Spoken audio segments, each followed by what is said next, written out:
Hello friends, പുതിയൊരു വീഡിയോയിലേക്ക് എല്ലാ കൂട്ടുകാർക്കും സ്വാഗതം. അങ്ങനെ നമ്മുടെ കൃഷ്ണമോളുടെ അടുത്ത് ബാലേന്ദ്രൻ എല്ലാ സത്യങ്ങളും പറയാണ്.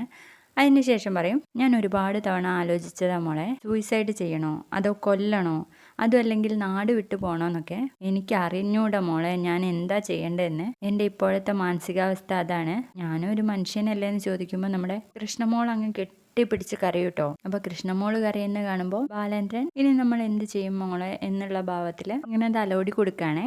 അതിനുശേഷം അവർ രണ്ടുപേരും കൂടെ റൂമിലോട്ട് പോവാണ്. റൂമിൽ പോയി നിൽക്കുമ്പോൾ തന്നെ നമ്മുടെ അലീനയാണെങ്കിൽ കിടന്നുറങ്ങുകയാണല്ലോ. അലീനയെ കണ്ട ഉടനെ നമ്മുടെ കൃഷ്ണമോള് ബെഡിൽ കയറി കിടന്ന് സ്വന്തം ചേച്ചി അങ്ങ് കെട്ടിപ്പിടിക്കാണ് കേട്ടോ. അലീന ഇതൊക്കെ അറിയുന്നുണ്ടെങ്കിലും അറിഞ്ഞ ഭാവം നടിക്കുന്നില്ല കേട്ടോ. അപ്പൊ തന്നെ അലീനയ്ക്ക് മനസ്സിലായി കൃഷ്ണമോൾ എല്ലാ സത്യങ്ങളും മനസ്സിലാക്കിയിട്ടുണ്ടെന്ന്. ഇത് കാണുമ്പോൾ നമ്മുടെ ബാലചന്ദ്രന് ഒരു സമാധാനാവാണ് കേട്ടോ. കൃഷ്ണ അംഗീകരിച്ചല്ലോ അമ്മയുടെ വേറെ ബന്ധത്തിലുള്ള മോളെ എന്നുള്ള ഒരു സന്തോഷം.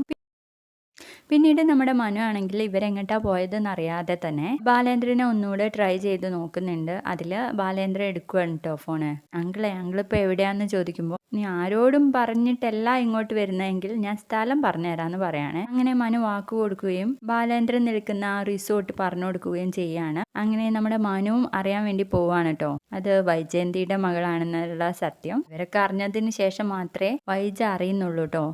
പിന്നീട് കാണിക്കുന്നത് നമ്മുടെ വൈജയന്തിക്കാണെങ്കിൽ ഭയങ്കര ടെൻഷനാണ് കേട്ടോ. ബാലേന്ദ്രനെയും കൃഷ്ണമോളെയും കാണാഞ്ഞിട്ട് അപ്പൊ തന്നെ വെപ്രാളപ്പെട്ടിട്ട് രാജീവനെ വിളിക്കും. രാജീവൻ പറയും, മോളും ബാലേന്ദ്രനും ഇങ്ങനെ തിരിച്ചു വന്നോളും, കുറെ കിടന്ന് തിരിഞ്ഞ് ലീനയെ കാണാതാവുമ്പോൾ തിരിച്ചു വന്നോളൂ എന്ന് പറയുമ്പോൾ നമ്മുടെ വൈജയന്തി പറയുന്നുണ്ട്, അവരെ കാണാഞ്ഞതിലല്ല എനിക്ക് ടെൻഷൻ, പിന്നെ എന്താ നിനക്ക് ടെൻഷൻ എന്ന് ചോദിക്കുമ്പോൾ അത് പിന്നെ രാജീവേട്ടാ, ബാലേന്ദ്രൻ ചെന്ന് അലീനെ കൂട്ടിയിട്ടാണ് വരുന്നതെങ്കിൽ നമ്മൾ തോറ്റുപോയില്ലേ എന്ന് ചോദിക്കാട്ടോ. അത്രയും റിസ്ക് എടുത്തിട്ടാണല്ലോ നമ്മുടെ അലീനയെ ഇവിടുന്ന് പറഞ്ഞു വിട്ടത്. അപ്പോൾ കൂളായിട്ട് നമ്മുടെ ബാലചന്ദ്രൻ അലീനയും കൂട്ടി വരുമ്പോൾ ഇവർ തോറ്റ പോലെ തന്നെയാണല്ലോ. അപ്പോൾ മനു പറഞ്ഞതുപോലെ തന്നെ വൈജയന്തിക്ക് അതിലാണ് ഒരു ടെൻഷൻ വരുന്നത് കേട്ടോ.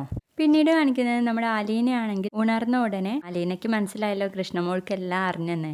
അപ്പോൾ കൃഷ്ണമോളുടെ തലയിലൊക്കെ ഇങ്ങനെ തൊട്ട് തലോടിയിട്ടാണ് എണീക്കുന്നത്. ആ സമയം ബാലേന്ദ്രൻ ഒരു കാപ്പി ചോദിക്കുന്നുണ്ട്. അപ്പോൾ അലീന ചെന്ന് കാപ്പി ഇട്ട് കൊടുക്കുമ്പോൾ പുറത്തിരുന്നിട്ടാണ് കേട്ടോ അവർ സംസാരിക്കുന്നത്. എന്തായാലും വീട്ടിൽ നിന്ന് പുറത്താക്കിയില്ലേ, ഇനി എന്താ പ്ലാൻ എന്ന് ചോദിക്കുമ്പോൾ നമ്മുടെ അലീന പറയുന്നുണ്ട്, എന്ത് പ്ലാൻ, ഇനി ഞാൻ ജീവിക്കാൻ പോകുന്നത് സാറിന്റെ കാര്യം കൊണ്ടല്ലേ, അപ്പോൾ സാർ എന്ത് തീരുമാനിച്ചാലും അത് ഞാൻ ചെയ്തോളാന്ന് പറയാണ്. അപ്പൊ നമ്മുടെ ബാലേന്ദ്രൻ ഒരു വാക്ക് കൊടുക്കാനിട്ട് അലീനയ്ക്ക്, എന്റെ മക്കളെ പോലെ അഭിമാനത്തോടെ അംഗീകാരത്തോടെ തന്നെ നീ എന്റെ വീട്ടിൽ ജീവിക്കും എന്ന് പറയുമ്പോൾ നമ്മുടെ അലീന പറയുന്നുണ്ട്, ഞാൻ ആരാണെന്ന് എനിക്കറിയാലോ, ഞാൻ നിങ്ങളുടെ ആരുമല്ലാന്ന് എനിക്കറിയാലോ, പിന്നെ എന്തിനാ സാർ എന്നെ വീണ്ടും ആ വീട്ടിലേക്ക് കൊണ്ടുവന്നതെന്ന് ചോദിക്കുകയാണേ. വീഡിയോ ഇഷ്ടപ്പെട്ടാൽ തീർച്ചയായും ലൈക്ക് ചെയ്തൊന്ന് സപ്പോർട്ട് ചെയ്യണേ. ബൈ.